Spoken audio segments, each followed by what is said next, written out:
নমস্কার বন্ধুরা, আজ 29 তারিখ। আমি আর আমার হাজব্যান্ড এসে গেছি জম্মু ভগবতীনগর বেস ক্যাম্প। আমরা অমরনাথ যাত্রার জন্য এসেছি এখানে।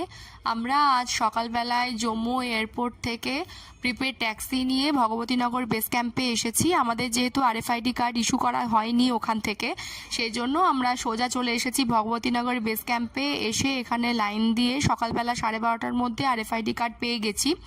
তারপর আমি চলে গেলাম বাসের টিকিট নিতে। আমি এসি বাসের টিকিট পেয়েছি। এখানে এসি বাসের টিকিট একটু যুদ্ধ করেই প্রায় নিতে হয়, খুব তাড়াতাড়ি শেষ হয়ে যায়।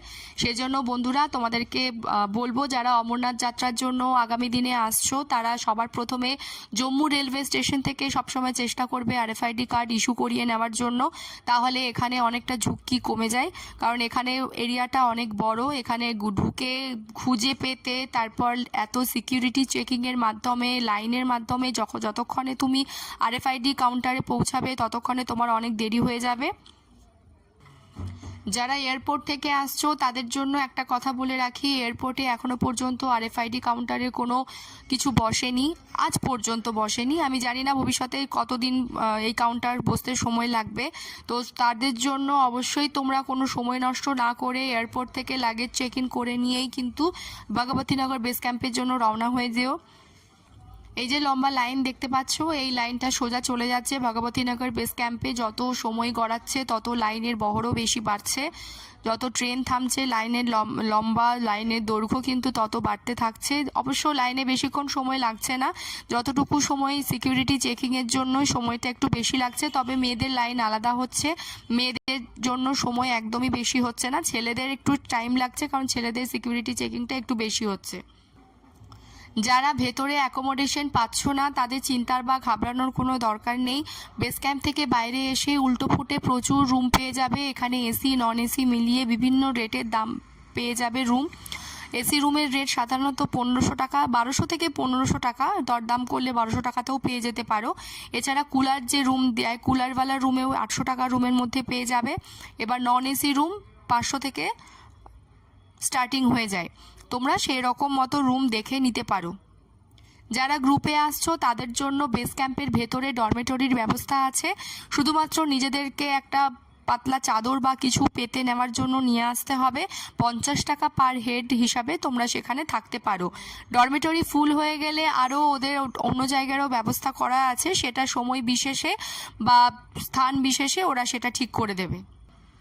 এই যে বাসগুলো দেখতে পাচ্ছ, এই বাসগুলো কনভয়ে যাওয়ার জন্য সমস্ত প্রস্তুতি নিচ্ছে।